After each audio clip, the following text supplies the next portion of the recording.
It was the pain that was revealing itself.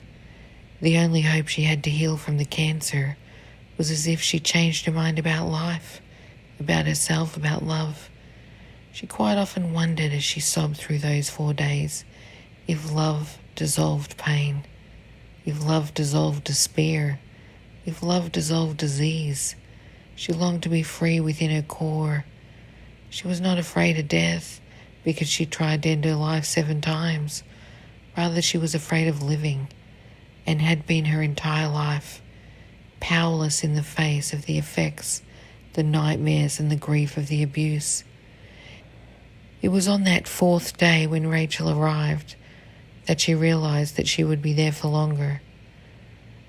As the 2 women sat and spoke that day, Rachel asked the woman what she wanted to do, what she wanted to get from this. And the woman responded, "Remain here. I cannot come back. I cannot come back until I feel love." So it was agreed that the young woman would stay, and what had been initially 4 days had become 6 weeks. As she sat down at the creek, she began to gently cry. Wrapping her arms around herself, she began to sob. No one would ever know the tears that she gave to this forest. She would never be able to capture the pain that surfaced and the longing to feel love that purged from her, being as a calling. Slowly she began to thank the earth. She thanked the water, the soil. She thanked Mother Earth, the stillness, the silence. With her eyes closed and sitting within the vulnerability of the moment, a magnificent vision appeared before her. It was Christ in a smoky hue of light. With outstretched arms, he moved forward, holding in both hands a golden chalice before her that was overflowing with a swirling golden light.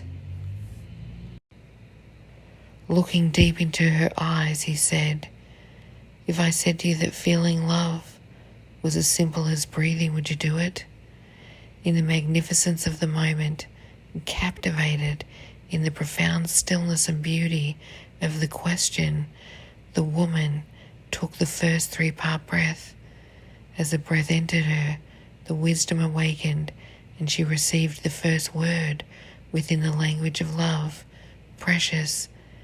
As she sat silently for a moment, she reflected on the word precious and how she could hear such a beautiful word. In her mind, a mind so abused, she suddenly heard another voice which abruptly said to her, "Oh, what a load of nonsense. Breathing, are you crazy? You're dying. You can't breathe. Stop it." The woman was startled. What was this voice now? This mean and nasty voice. She sat silently. She asked herself, "Now what is that voice? How can I be hearing 2 voices?" It was in that exact moment that she shifted her mind to the question, to questioning the abrupt voice, that something incredible happened. She felt love. She felt it rise up like warm ocean water and fill her entire being.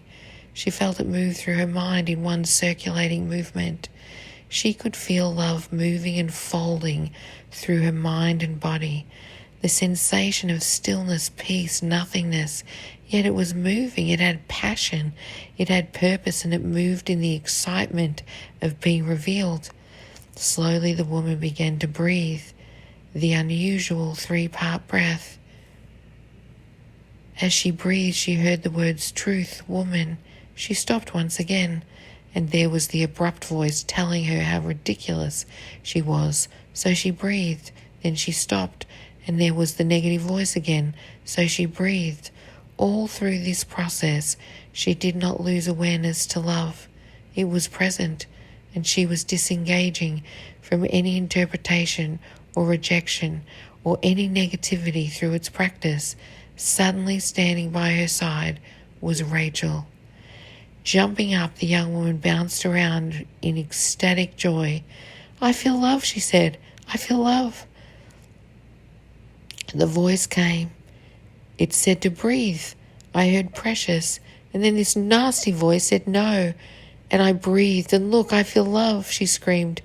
Without really knowing what she was supposed to be excited about, Rachel joined and they held hands and jumped and bounced together. It took what seemed to be many hours for the woman to explain to Rachel what had taken place. She seemed lost in the beauty of what she felt.